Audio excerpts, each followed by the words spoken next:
Hello fellow pipe smokers, Sean Ferris here with StorytellersPipe.com, doing a short review of a blend that is sometimes overlooked, often underrated. This was a match, or is a match I should say, to an old blend that was produced by Philip Morris called Revelation.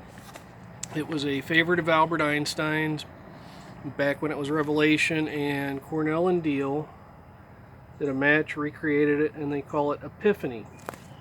This is a Virginia Burley Perique Latakia, and the Latakia and the Perique are continental. And since Albert Einstein was a big fan of this, Michelle really encouraged me to give this one a shot. She's always admired his work. Her background is physics.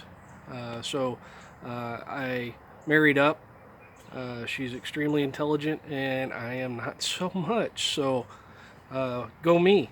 And with that, the blend itself, this is a really good sample here. It is a potpourri of cuts. You have broken flake, some ribbon, some coarse cut, and you can see a lot of burley, a lot of Virginia, with little flecks of black here and there. Like I said, the Latakia and the Perique are continental, and they are not overpowering. They play support roles, which is unusual for Latakia. So if you were a lat lover, this blend is not going to probably flip your trigger for big time smokiness. But if you were a Virginia Burley lover, particularly the Burley side, this blend is going to be something of interest to you.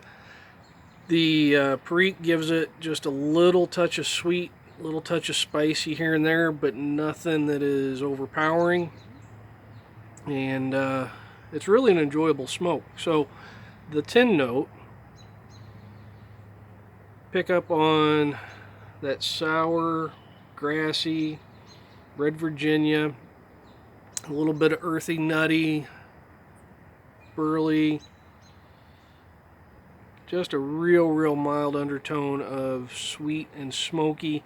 Prior to trying this for the first time, I did like a lot of pipe smokers do, and I went out and scoured the internet and read a billion reviews and tried to get an idea of what I might be getting myself into with this.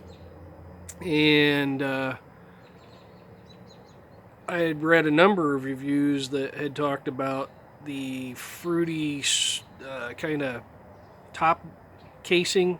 Honestly, I don't pick up any of that when I smoke it. I do get a touch of a natural sweet mellow, but not any real fruitiness. So it's a very mild condiment style. It's not an aromatic. It's not laid on heavy. So that kind of worried me a little bit. But surprisingly, it is not an issue.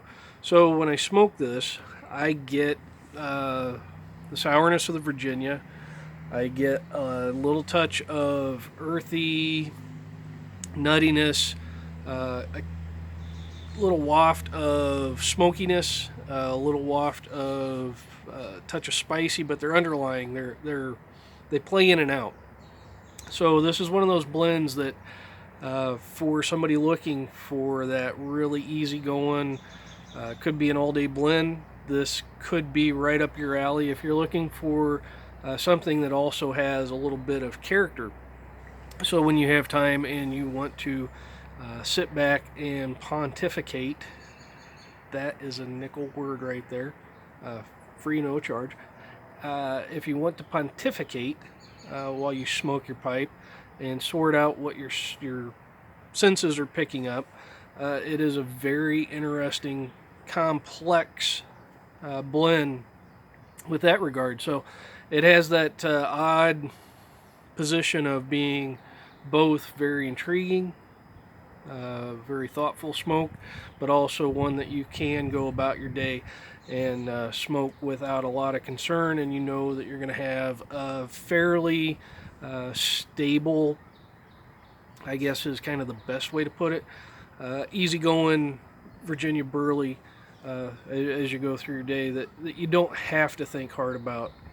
You kind of know what you're going to get through the whole day. So with that, if you haven't tried Epiphany, give it a shout. We are actually doing this as the blend of the month in honor of Albert Einstein's birthday on the 14th of March. So that's kind of our way of honoring the work that he did and his contributions to society. And while I gave it my best shot, I just don't have the hair for it. But, you know, if you don't try, you'll never know, right? So this will be going out with our orders through the month of March, and we'll look forward to hearing back from you on what you guys think of it. So, as always, thanks for stopping by. I really appreciate it at storytellerspipe.com, and we'll see you next week. Happy piping.